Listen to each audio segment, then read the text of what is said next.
ओम शांति। मार्च के महीने में गुलजार दादी जी के साथ साथ हमारी अति आदरणीय ज्ञानवान हमारी जानकी दादी जी का भी स्मृति दिवस आता है।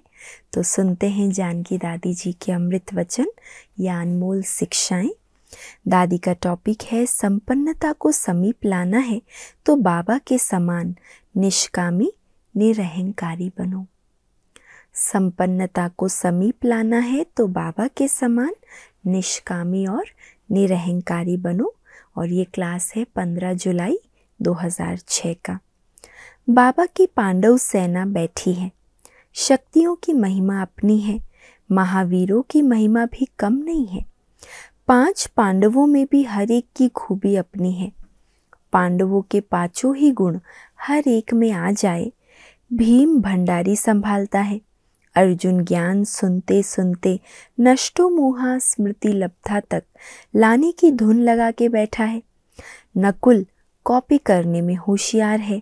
सहदेव सदा सहयोगी है। सत धर्म और राज्य के हर एक गुण युधिष्ठिर के साथ साथ हर एक पांडव में है और पांडवपति साथ है। तो 5 पांडवों की निशानियां दादी ने सुनाई ना। भीम भंडारी संभालता है। अर्जुन ज्ञान सुनते सुनते नष्टो मोहा स्मृति लब्धा बन जाता है। नकुल कॉपी करने में होशियार है।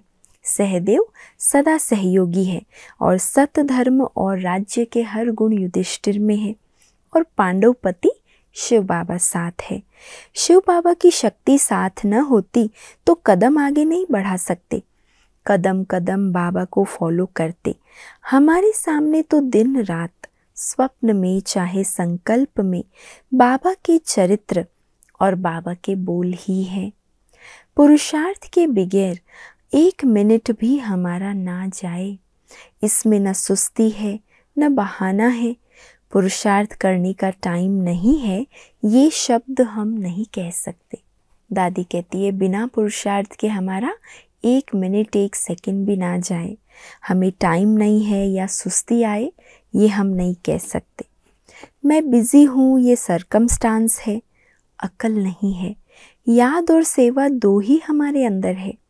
याद भी हमारी ऐसी हो जो बाबा भी मेरे को याद करे, तब कहेंगे मेरी याद ठीक है।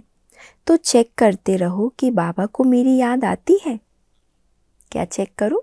मैं तो बाबा को याद करूं ही, लेकिन क्या बाबा मुझे याद करता है? भाग्य विधाता के हाथ में हाथ दिया है तो उसने भी साथ दिया है। और फिर गारंटी है जो बाबा ने मुझ आत्मा के प्रति महावाक्य उच्चारे हैं वो काम कर रहे हैं और किसी के वाक्य अंदर जा नहीं सकते। अगर और किसी के बोल हमारे अंदर गए तो बाबा के बोल काम नहीं करते हैं। बड़ा खबरदारी की बात है। मैं किसी को समझाऊं, मैंने देखा, ये भी व्यर्थ है। उनसे ज़्यादा शुद्ध संकल्प श्रेष्ठ भावना काम कर रही है। अगर चिंतन में लाते तो जो बोलते हैं वो असर नहीं करता है। उसके बजाय पहले हमारा व्यर्थ समाप्त हो। जितना समय मैंने किसी को समझाने का चिंतन किया उतना समय मुझे उसे समझाने का चांस ही नहीं मिलता। अगर मैं उसको समझाऊंगी तो वो कहेगी कि तुम कौन हो, मैं जानती नहीं हूँ क्या, है ना। कोई भी आज सुनना या समझना नहीं चाहता है ना। तुमको सही बात का पता नहीं है तो क्या फ़ायदा हुआ चिंतन करने का कि मैं उसको जाकर समझाऊं ये ठीक है ये ठीक नहीं है। नहीं, उसके बजाय श्रेष्ठ संकल्प, समर्थ संकल्प का साथ देना, साथी बनना, इससे आज नहीं तो कल चेंज होगा। इसमें धीरज की बात है। समय लगेगा पर संकल्प की क्वालिटी, श्रेष्ठ भावना, शुद्ध भावना को अगर मैंने चेंज किया तो जो बात सामने है उससे मैं सहज पार नहीं हो पाऊंगी। मेरे को पार होना है। कैसे पार होंगे? शुद्ध भावना और श्रेष्ठ भावना से। ड्रामा अनुसार बात तो पार हो गई, लेकिन चिंतन में अभी भी है तो मेरी स्थिति कैसी है? अगर मेरी स्थिति ऐसी रही तो उससे फ़ायदा नहीं होगा। अगर श्रेष्ठ भावना, शुद्ध भावना होगी तो फ़ायदा होगा। थोड़ा भी इफ़ेक्ट में आई तो मेरा डिफेक्ट हो जाएगा। इसमें स्वयं को संभालना है। किसी के भी इफेक्ट में आने से हमारी स्टेज, हमारी स्थिति डिफेक्टेड हो जाएगी। हर्षित मुख रहना पुरुषार्थ की सफलता है। हर्षित मुख तब होगा जब मैं आत्मा शांत हूँ, मेरा स्वधर्म शांत है, मेरा बाबा प्यार का सागर है। जैसे बाबा मुस्कुराते सब काम करता है, मुस्कुराते मुस्कुराते बाबा समझ भी देता है तो शक्ति भी देता है।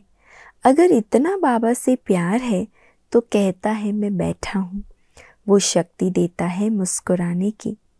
ड्रामा की हर सीन जो सामने आती है, सब दिन होत ना एक समान। पढ़ाई है लेकिन परीक्षा ना हो तो पास कैसे होंगे। इसमें भी एक ईर्ष्या, दूसरा निराशा है, कभी प्रसन्न नहीं रहते। अगर खुद प्रसन्न है, परिवार प्रसन्न है, सेवा में प्रसन्न है तो बाप दादा प्रसन्न है। ऐसे नहीं मैं तो प्रसन्न हूँ, दूसरे मुझसे हो ना हो क्या फ़र्क पड़ता है। नहीं, तीनों सर्टिफिकेट, मैं भी प्रसन्न, परिवार भी प्रसन्न, तो सेवा में भी प्रसन्न, तब बाप दादा प्रसन्न होंगे। ड्रामा में जो बात सामने आई, खेल ना समझा तो हार खाई, सीन बहादुर हो गई। आप कमज़ोर हो गए और वो सीन परिस्थिति बहादुर हो गई। अपमान ने इफेक्ट में लाया तो जो स्वमान में रहने की बाबा ने अच्छी सुत्ती घोट के पिलाई है, उस पर विचार सागर मंथन करने की आदत ही नहीं है। अगर सूक्ष्म में जाकर देखें तो पढ़ाई का जो सार है वो बहुत काम कर रहा है। विस्तार में थोड़ा भी जाते हैं तो संकल्प की क्वालिटी नहीं रहती। निष्काम सेवा की स्थिति से नीचे आ जाते। सेवा में निरहंकारी भी नहीं रह सकते। एक ही टाइम पर कई प्रकार की सेवा सामने है। बेहद के सेवाधारी हैं, 5 तत्वों के पार रहते हैं। जैसे बाबा बैठा है, अनेक प्रकार के बच्चों को देखता है, दुखियों की पुकार सुनता है। हम आत्मा को क्या करना है? हमें कोई जंगल में नहीं जाना है। बाबा हमारे से क्या चाहता है? मैं तो फूल बनूं, पर ऐसे फूलों को बाबा के सामने ले आऊं। बाबा ऐसा है जो कभी हमारे अंदर चाहना पैदा होने नहीं देता। बाबा जो चाहता है, बाबा को जो कराना है, उसमें हाजी मुख से भले नहीं करो पर हाजिर रहो। एक बार बाबा ने मुझे कहा, हजूर कोई हुक्म है? तुमने हाजी कहा है ना, तो हजूर सदा हाजिर रहेगा। मुझे अपने आप को संभालना है। जो बाबा ने कानों में सुनाया है वही सोचना है, वही करना है। बस बाबा ने खुद करके दिखाया है। बाबा जैसी सेवा कोई कर नहीं सकता, पर सेवा करते जितना निरहंकारी निष्कामी रहा है, हमें भी उन जैसा रहना है। नहीं तो कई बार हम थोड़ी सेवा करते भी अभिमान में, इच्छाओं में, नाम मान शान की कामनाओं में आ जाते हैं। इसलिए बाबा कहता है, इतना निष्काम सेवाधारी जैसा बाबा है, वैसा आप बच्चों को भी बनना है। न ईर्ष्या में आना है, न निराश होना है। अच्छा, ओम शांति।